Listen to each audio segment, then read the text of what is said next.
Welcome to Adobe Live. I'm so excited to be here with the famous Annie Atkins. My name is Anna and I will be the host today. Annie, welcome. How are you doing? I'm good, yeah. Thank you for having a chat today. Yeah, of course. I'm so excited to be here with you because your keynote was incredible. You blew us all away. Your work is amazing. Thank you. If you don't know Annie, you have to go check her out. And I would love for you to give our audience a little intro about yourself. Yeah, so I make graphic design for filmmaking, which is all the kind of things that you see in the movie that are made out of paper, basically. So anything with graphic design on it, anything with lettering or a pattern or a logo on it, has to be made by the graphic design team. Yeah. That's amazing. Okay, so I have a couple of questions here for you. Let me just bring them up. So tell me about how you actually got started with this. I know we all have some crazy stories through our journeys, so. Yeah, I mean, I started off a long time ago now, I suppose 20 years ago I graduated. I was working in an ad agency, and I really wasn't very good at graphic design for advertising. Of course, I know now that you're not supposed to be when you're young. Like, yeah. You don't just like graduate from college and suddenly you're like, a fully bona fide graphic designer. You have to get good at design through practice. But I was maybe I was a little hasty, but I decided to just leave design behind me completely. And I went to study filmmaking instead, thinking that I would be the director, I suppose. Wow. And then, of course, in film school, it all changed, and this whole new world of design was opened up to me, design for filmmaking. And then I fell in love with design again. Yeah. Just a different kind of design, And then with practice, I started to get a little bit better at it. Yes, that's amazing. All right, so we have a lot of people hopping into the chat here. Welcome everyone who is here. I also want to let you know that if you have any questions for Annie, please drop those into the chat so I can share them with her.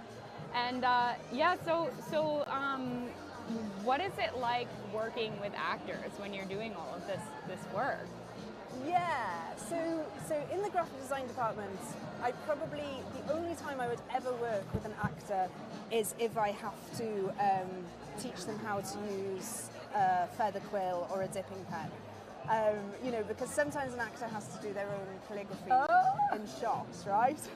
Now, the first time I ever had to do that was probably on The Tudors, which was the first TV show I ever worked on. And Henry Cavill was playing one of the king's best friends, and he had to sign a document in shot, and he had to use a feather quill on set to do it. I had to show him how to use it. Unfortunately, I'd only just started the job at that point, and I didn't know how to use it myself. But I blagged it, and we figured it out together. But it's probably the only time that I ever worked directly with an actor. Wow, and how long did it take you to learn how to use the quill? Oh, a lot of trial and error on that show. Yeah. We hired real calligraphers to come in and work with us quite a lot as well.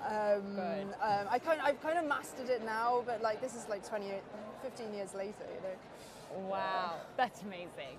So when you are on set, like what's one of the most exciting parts of your job, would you say? Most exciting, I would say, I think like walking onto a set that you've designed set graphics for. So there's like prop graphics, which are the things the actors handle, and then set graphics would be the things that are actually built up into the set, like stained glass, cast iron signage, billboards, that kind of thing, like a street scene. Yeah. Like if you walk onto a street scene, like a fake street, it's full of like fake shop fronts, and it's all got like your signage and your advertising boards on it. I love that moment. And I love it when the cast and the crew arrive on set in the morning and they're like, wow, we're really in this like totally other world. Like now we're in Victorian London or whatever it is. So cool. I love seeing it all come together. Yeah, that's amazing. And it must feel really good for you too, to see your hard work paying off and to all come together in that scene.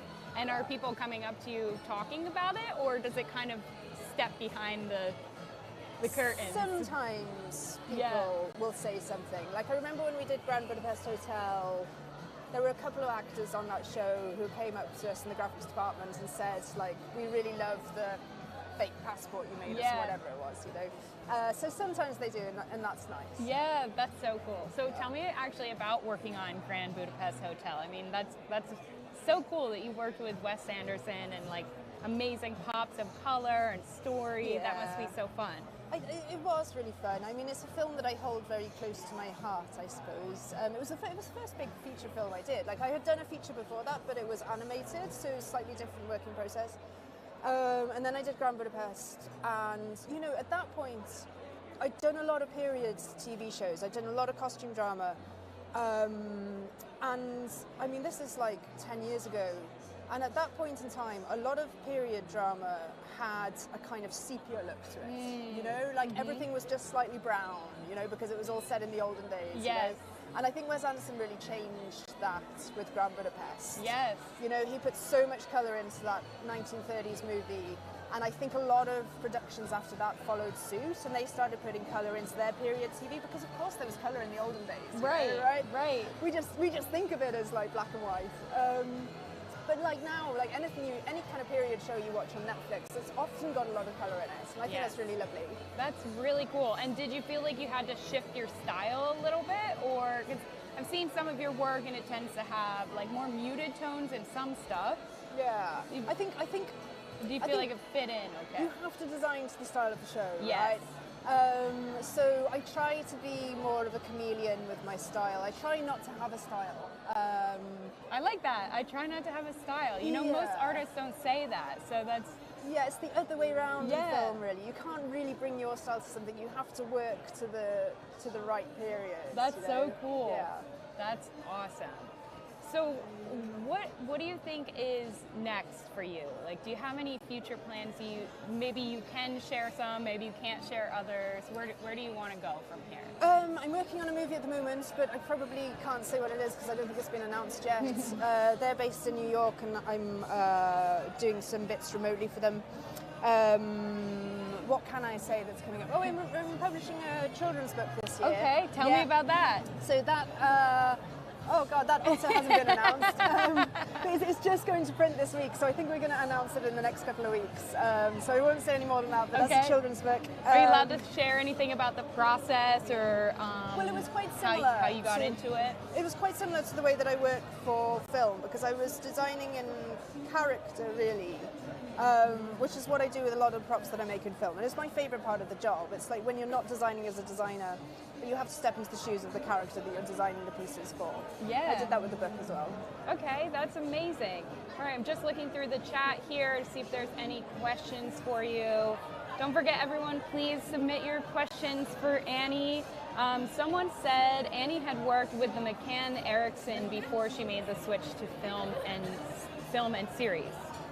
Yes, it was McCann Erickson in Reykjavik in Iceland. Okay, I love Iceland. Yeah, it was a great experience, you know. But and it was that's the agency, right? Yeah, that was an ad agency at the turn of the millennium, like early 2000s.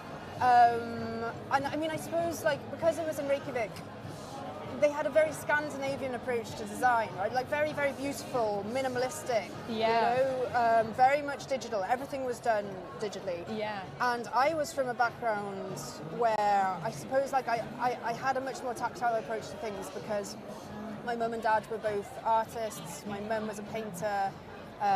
My dad was a graphic designer, but he was also like a potter and a film photographer, you know. Wow. So we had quite a tactile approach to design that just did not fit into that Scandinavian crisp, clean look.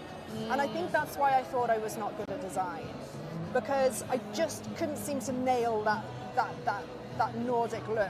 Yeah. And I probably could have done with practice, you know. But I did find that when I moved to filmmaking, the tactileness of the prop making, you know, having to make old paper, tea staining paper, you know, like you did when you were a kid when you make a pirate that's map. so much fun. Yes. A lot of what you do in film for those kind of hand props, for like ye olde TV shows, a lot of it I was taking from my childhood, you know, like I was like, oh yeah, like we would burn the edges of a pirate map. That's you know? awesome. So that was really fun, and I definitely I was just naturally a bit better at it than I was at the ad agency. Yeah. work. That's amazing. And I love that you're pulling from your childhood. It sounds like art runs in your family, so you're able to bring this all together and bring it full circle. Yeah. That's really cool. Yeah, exactly. All right, so I want to hear what your best moments have been working in film and your worst moments.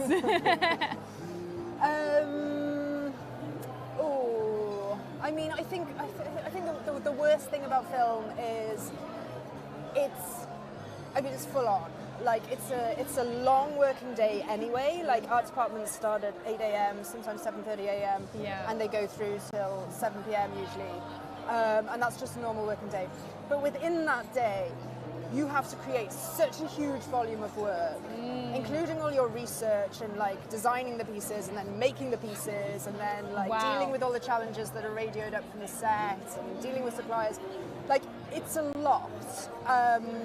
And when I talk about it at an event like this, I'm really just showing the best bits and the nice little things and the interesting stories and the best work and the beautiful chocolate box. And, and the day, a typical day in film, does not look like that. Yeah. So for that reason, I don't know that I'll do this forever. Yes. I teach. Sounds pretty taxing. It's pretty taxing, and there are other things that I want to do where you have more time to focus on design. I teach a lot of workshop students, and I do feel very much this is going to be over to you guys now. I've got some other things that are on the back burner that I want to get into. So that's the worst part of film for me. It's just totally consuming, quite stressful, and most of the time you're making things that are never going to be seen. Right. So that's the worst part. The best part of working film is the excitement of it. Even though it's stressful, it's also thrilling. Yep. And it doesn't stop being thrilling. Yep. You don't get used to seeing Tom Hanks in the canteen eating his chips and beans. That's amazing. It's always exciting, and even just the building of the sets and all the stagehands carrying things around and the momentum of it all. It is a really exciting working environment. That is so cool. I mean, I can imagine it must be amazing to see these actors and to see your work involved, and then just to be on set in general, getting to see the behind the scenes. Yeah. So I want to go back to something you said with the worst part. So you said you're getting there early in the morning, you're working all day, you're actually creating this stuff live while you're there, or is some of it everything is done in the moment, or something's kind of pre-made and put together? No, sorry, everything is pre-made. Oh, okay. So you work a few weeks ahead of the shooting schedule, right? Okay. So you go into work, you work in the art department, which is usually an office near the set, and you're working a few weeks ahead, hopefully. I mean, sometimes we're a few days ahead, sometimes it's a few hours, but try to do a few weeks ahead. So that everybody has everything in good time. But there's always calls from set about something that needs fixing. And you have to come there and then change it. Something needs to be given a little bit of help to. So you have to kind of deal with that stuff while you're still making all the other stuff. Yeah. Wow. Okay, yeah. I can see how that could be the worst part of the job and a little bit high stress, right? Okay, so let's see. We have Keith saying, wouldn't say invented, rather discovered. It was centuries ago, but I did not say bleach. Oh, they're talking about dyeing paper. Chlorine actually makes pulp more brown. Interesting. Yeah, so what's this? All people are talking about how to make paper look old? Yes, I think so. Yeah. I think that's the chat we're having here. Yes, when was bleach invented? We got chemical whitening of paper. Yeah, I think that there's different ways to age paper, and tea staining is probably my favorite way, but you do have to be a little bit easy on it, okay? Like staining the age on something, the patina, I think that's really just the finishing touch, right? I mean, I remember one of the first jobs I went for an interview on, I had all these tea-stained old posters in my portfolio, and I remember just as I was opening my portfolio up, the production designer who was about to interview me said, "Now what I don't want to see is a load of tea-stained old posters." Oh no! And I was like, Oh, and so what ended up happening with that? I didn't get the job. No! It was for a BBC drama set in like the 17th century or something. So now I'm a bit lighter on the touch with the old tea staining, but I do think I do still use it. But I also try and experiment with other materials, right? So like in my studio sometimes, we'll rub paper with butter and then we'll wash the butter back out with like washing up liquids, just to try and get different textures on papers, make them look, somehow like, not that, make them look like they've been sitting in a damp attic for 40 years. Yes. Or whatever's required by the movie script. That's so cool. It's something you never think about.